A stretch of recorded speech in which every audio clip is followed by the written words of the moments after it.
Assalamualaikum warahmatullahi wabarakatuh. Kami di sini dari kelompok 2 akan menyelesaikan tugas mata kuliah Pancasila dari dosen pembimbing Bu Laili Purnawati, SIP MSI, dengan tema persepsi masyarakat mengenai tindak kekerasan seksual.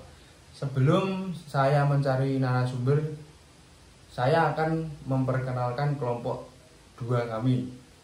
Perkenalkan, saya Muhammad Najibul Rizal dari kelompok 2. Dan saya Alvido Putratama dari kelompok 2. Saya Vito Bima Pratita dari kelompok 2. Terima kasih atas waktunya kepada masyarakat yang sudah membantu. Kali ini saya akan menanyakan tentang faktor sosial yang mempengaruhi persepsi masyarakat terhadap tindak kekerasan seksual.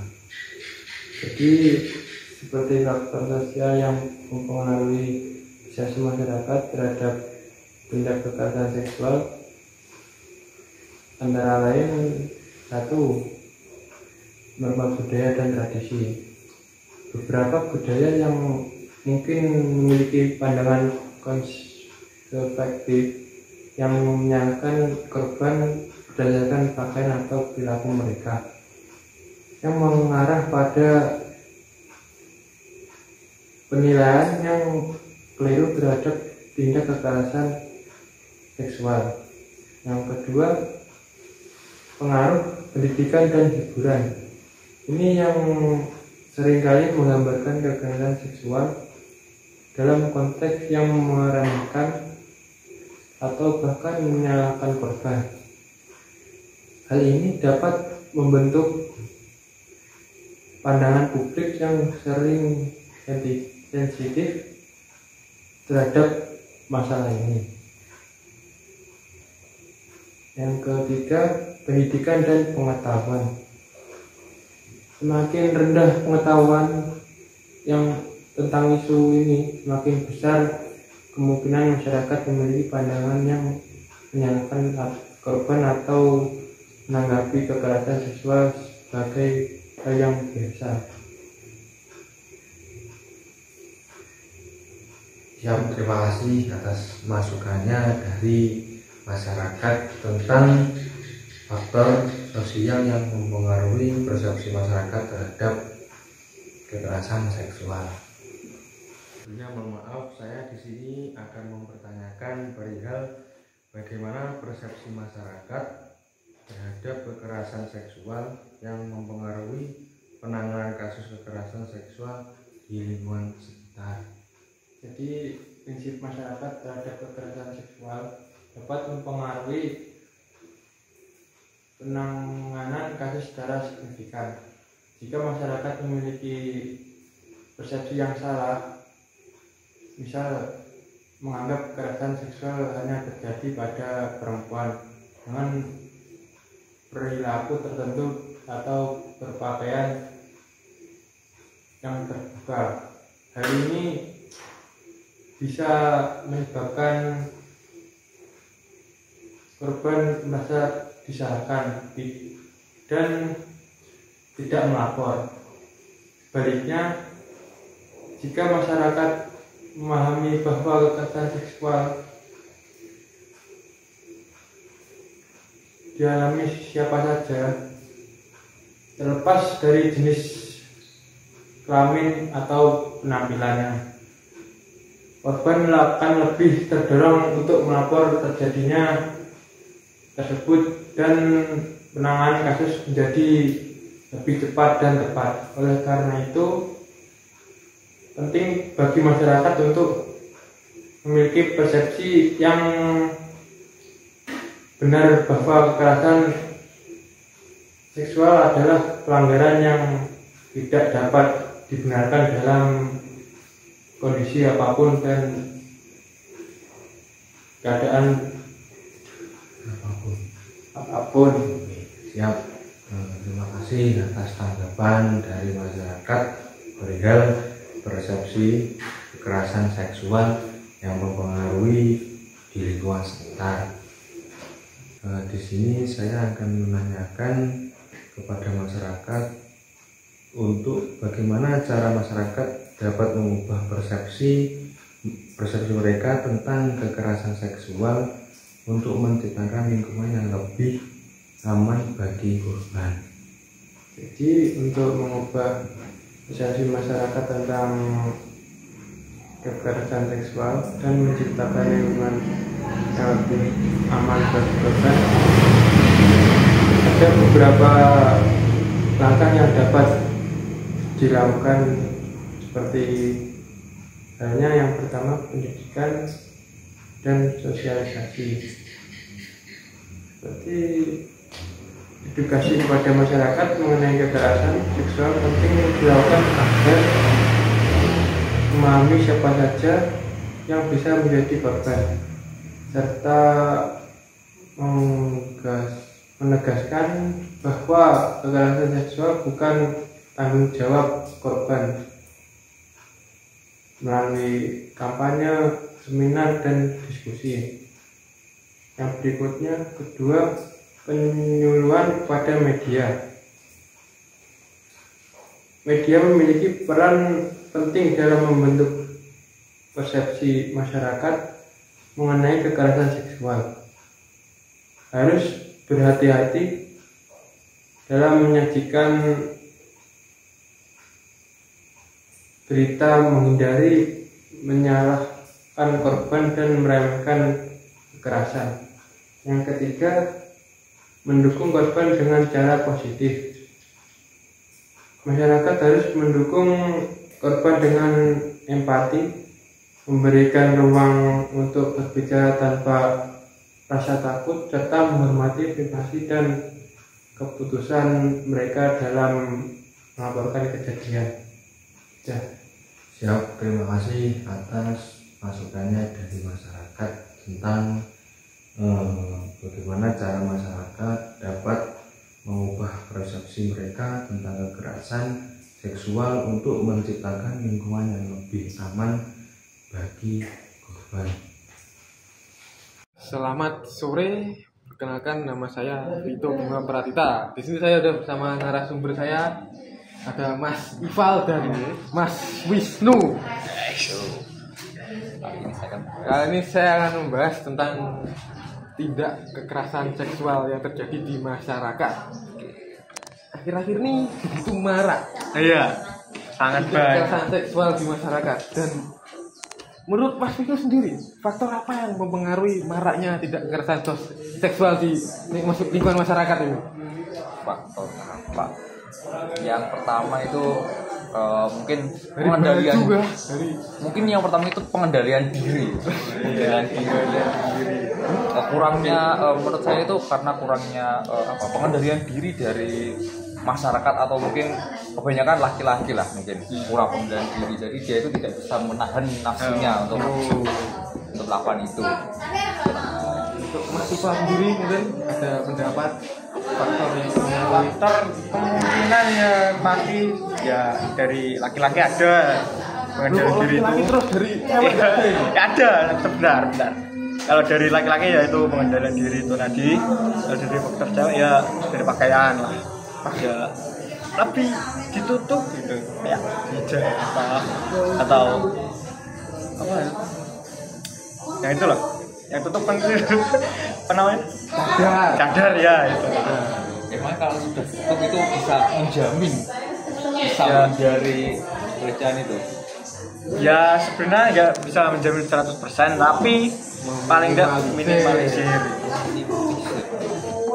Soalnya ada apa itu contoh sosialnya lah, eksperimen sosial lah sudah ada. Sosial.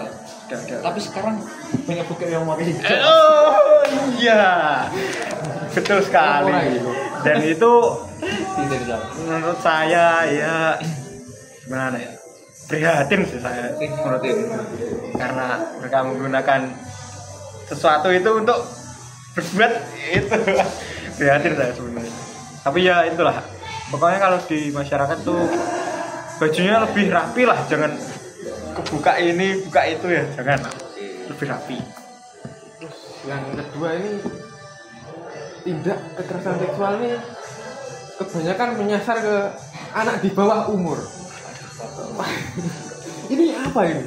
Ya Karena apa? karena anak di bawah umur itu masih labil ya. Mungkin dapat diiming-iming sini kan saya kasih ibon gitu kan masih labil ya namanya. Nah itu. Jadi yang lebih penting perannya itu orang tua harus apa namanya ngawasi anaknya gitu. Pokoknya orang tua tuh harus lebih ekstra lah sekarang. Wisnu gimana? Ada tanggapan? Ya kalau menurut saya nggak terlalu beda jauh ya. Soalnya kalau masih kecil itu kan pemikirannya itu masih kurang berkembang secara sempurna gitu loh. Jadi belum bisa berpikir secara dewasa. Jadi mudah untuk dipengaruhi lah. Jadi Ya labil itu labil. labil. Yang ketiga ini ada sarang mungkin untuk mengurangi itu mungkin ya. Tapi ini secara keseluruhan. Bukan ya. Mungkin dari yo meningkatkan kewaspadaan caranya dia. Mungkin edukasi di sekolah-sekolah. Kalau edukasi itu mungkin agak kurang gitu. Karena ya itu tadi masih banyak yang labil gitu. Jadi lebih baik langsung ke orang tuanya saja untuk meningkatkan kewaspadaan itu saja. Terus sama kalau ada orang Faktor dewasa, agama berpengaruh apa tidak di sini? faktor agama itu tidak berpengaruh karena apa ya, laki-lakinya itu bisa saja dari faktor laki-laki enggak. Jadi gini, ada yang faktor perempuan, ada faktor laki-laki. Kalau faktor laki-lakinya kan itu nggak bisa menahan diri. Kan kalau misal saya nih, misal saya perempuan lah, itu saya sholat, rajin ngaji, itu ngerti agama. Nah, laki-lakinya Laki-lakinya diedukasi secara agama juga. ya kalau itu mungkin bisa, tapi kan nggak semua bisa itu loh. Gimana Mas Bisu? Kalau menurut saya gimana ya? Soalnya kebanyakan apa namanya itu pencabulan terjadi tuh terjadi di pondok mas. Oh Gimana iya, ya? makanya itu loh. Itu agama tidak menjamin ya di sini? agama diajarkan di situ, tapi itu juga apa ya, banyak terjadi bahkan di situ. Jadi itu adalah suatu kontradiksi. Iya. Jadi apakah agama bisa menjamin itu ya? Perlu Tidak. kita pertanyakan lagi. Pertanyaan lagi. Lalu dipertanyakan. Jadi jawabannya Ya itu tidak bisa menjamin. nggak bisa, belum menjamin. Karena kalau kita ngerti ilmu tapi kita prakteknya salah ya percuma gitu loh.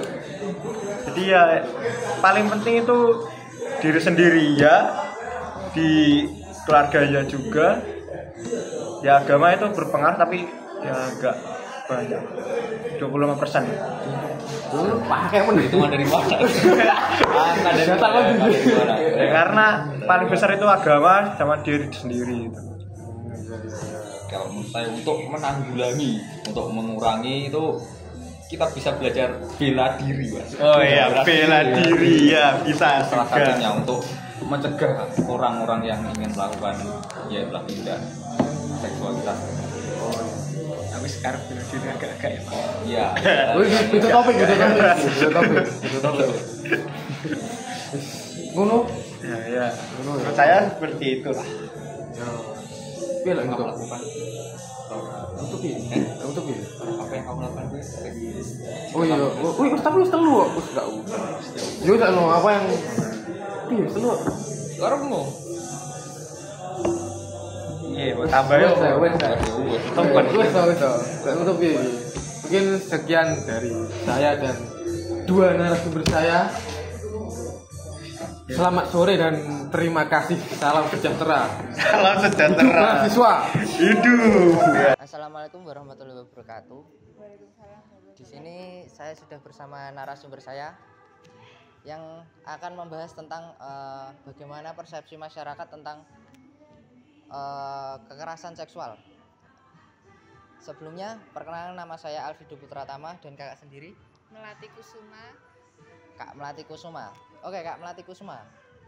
Bagaimana pendapat Kak Melati tentang tindakan kekerasan atau pelecehan seksual?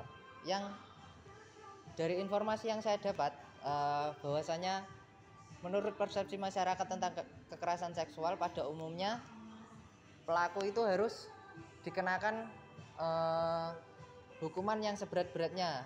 Semisal penjara 10 sampai 15 tahun penjara dan denda rugi atau kerugian buat korban. Apakah pendapat tersebut kakak setuju? Iya, saya setuju. Soalnya kekerasan seksual itu bisa merugikan korban, wanita terutama. Terus bisa merusak mentalnya juga. Oke. Jadi kakak setuju dengan persepsi masyarakat tersebut. Selanjutnya, menurut kakak apa saja sih contoh tindakan kekerasan seksual atau pelecehan seksual? Sekarang lagi marak itu begal payudara, terus biasa ada menunjukkan alat kelamin ke tempat umum, terus catcalling dengan pelecehan verbal itu juga merugikan. Oh iya, emang di era ini banyak juga ya yang khususnya untuk laki-laki yang sangat tidak sopan terhadap wanita. Terus selanjutnya kakak,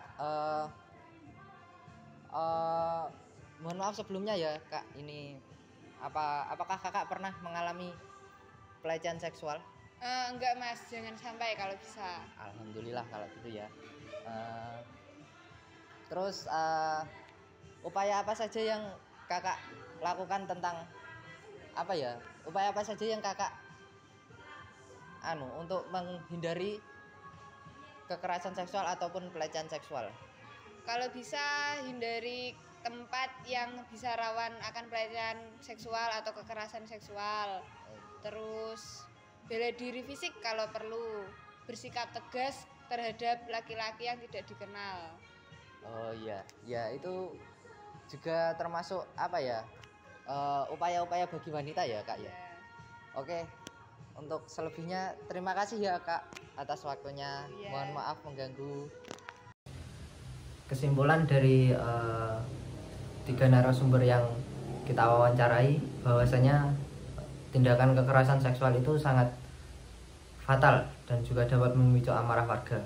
Selain itu juga tindakan kekerasan seksual itu dapat merugikan bagi korban yang mengalami dan juga dapat merusak moral bangsa kita sebagai bangsa Indonesia. Sekian video dari kami. Jika ada salah kata atau kurang lebihnya kami mohon maaf. Wassalamualaikum warahmatullahi wabarakatuh. Dan